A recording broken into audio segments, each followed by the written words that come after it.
4 বছর ধরে জল যন্ত্রণায় ভুগছেন রাজপুর সোনারপুরের 34 নম্বর ওয়ার্ডের মানুষ। 2000-এর বেশি মানুষ জলবন্দী নিশ্চিন্তপুরে। স্থানীয় কাউন্সিলরকে বারবার জানিয়েও কোনো সুরাহা হয়নি। 4 বছর ধরে যন্ত্রণা ভোগ করার পর ধৈর্যের বাঁধ ভাঙল মানুষের। আমরা দীর্ঘদিন ধরে নিপীড়িত, অসহায়, আমরা অসহ্য যন্ত্রণা নিয়ে আজকের পৌরসভায় আমরা বিক্ষোভ, গণতান্ত্রিক প্রক্রিয়ায় আমরা অবস্থান বিক্ষোভ করেছি।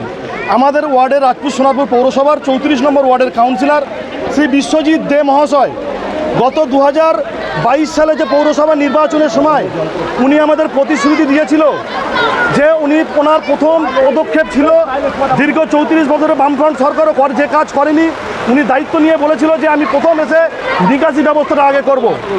এই কাজটা প্রতিশ্রুতি দিয়ে আমাদের এলাকার থেকে মানুষের সব থেকে বেশি ভোট নিয়ে উনি জিতেছে।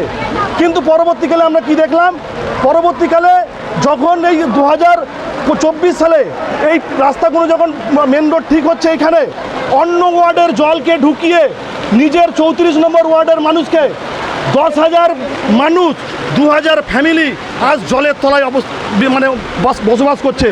কাউন্সিলর বিশ্বজিৎদের দাবি, এলাকায় ড্রেনেজ ব্যবস্থা নেই। বিধায়ক এমনকি পুরসভার চেয়ারম্যানকেও বলা হয়েছে, কিন্তু অর্থ বরাদ্দ হয়নি।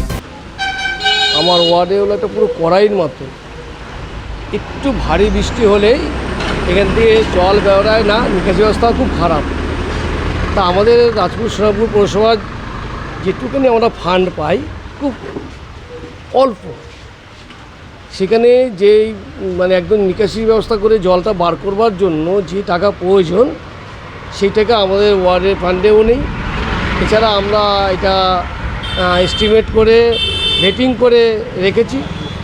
আমাদের বিধায়ক কথা দিয়েছেন এটা উনি করবেন, আশা করি আমার বিশ্বাস উনি কাজটা করবেন।